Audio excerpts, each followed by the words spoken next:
Ye pi wala da ngam yo I ngala bandro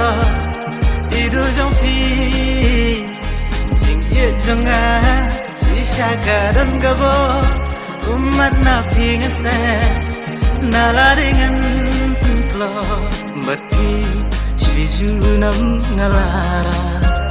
adu hawa ho anyas ngora habang ken mau ba piwan pa percaya baro subtang kangan adu ba pidem balong ijonga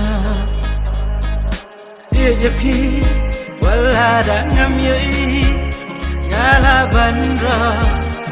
idu jong pi ngaru kunju ngas no kuslai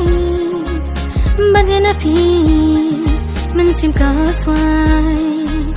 sakanu por ngahaban a hasan dapat pi bandan ringka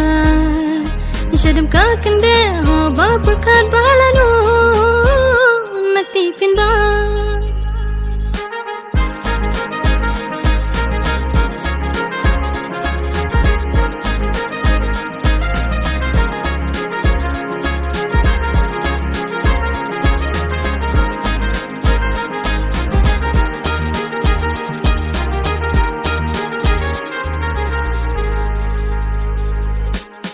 ye pi wala da ngam yo I ngala bandro idu jong pi